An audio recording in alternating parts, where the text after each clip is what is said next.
What advice do you have for an aspiring tech wonder kid? An aspiring tech wonder kid. Well, make sure people see. It's not the advice to the wonder kid. Believe in yourself, even when people are telling you your ideas aren't going to make it.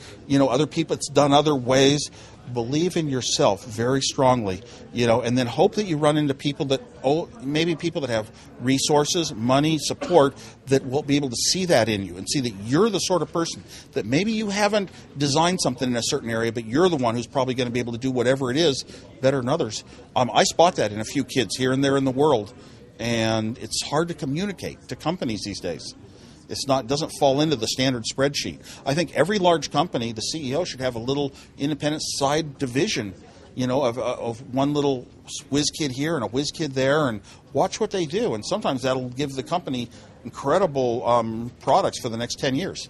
What technology or feature you crave for? You feel like going out and doing it and creating something so that it spawns another industry? I always do. I have one and these probably are not necessarily possible, but I'm going to pay attention to everything I can ever read, every bit of research that might apply. Could we build a computer that totally operates logic, all of its gates inside, with photons, which are lighter and faster than electrons, and therefore get all the advantages of less power, less heat, and higher speed? And that's not quite being done yet. There's an area called photonics, is just being able to switch signals from one trace to another to send things on fiber cables, send data on fiber cables. But I want to do all the calculations. I imagine seeing a chip someday made with modern chip processes where you can make 1 billion parts for a very low cost, but you have one little fiber optic cable coming in and one coming out, and maybe no power, no electrical power at all. That's just one little goal that I've had for about 20 years, and paying attention to that. What would be your suggestion to a university student who's all interested in electronics and computers? I'm a computer engineering student, basically. But who has grades and assignments and exams to worry about? I mean, just to put it in other words, do you think that the race for grades, does it kill creativity? You know what? There's different pressure on grades. Pressure can come from parents. They're paying for the university education in a lot of cases.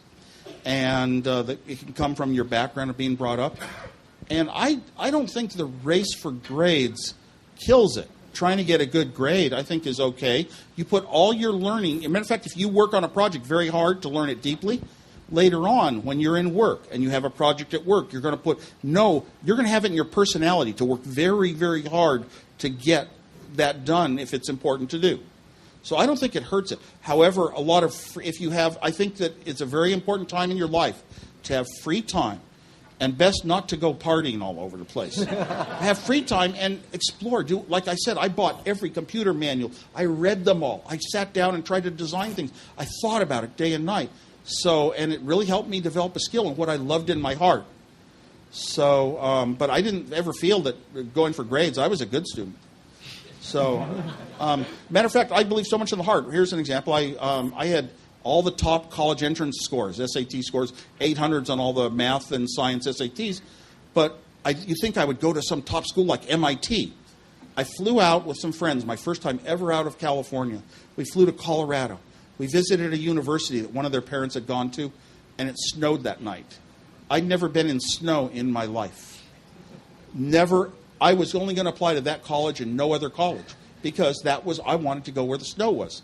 Followed my heart. Luckily for me, my parents were very open-minded and basically let us go, do what we wanted to do. Didn't say, no, here's a plan for life, you should go somewhere else. And I was careful to be that way with my own children.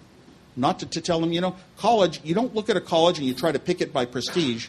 You try to, if you have a lot of choices, you think about, this is going to be the most fun 4 years of your life. You should be around people who are like you. So you'll have more opportunities for interactions and networking that's fun for you, more groups of people like yourself. And I remember telling that to my daughter. She was going to go to the prestigious Ivy League schools. Everybody was trying to recruit her. She was a top athlete. And then I said, but and bottom of her list was the Southern California colleges. And I said, you have sort of a Southern California personality. You'll have more fun. I'm surprised it's at the bottom of your list. And 1 week later, she changed her mind.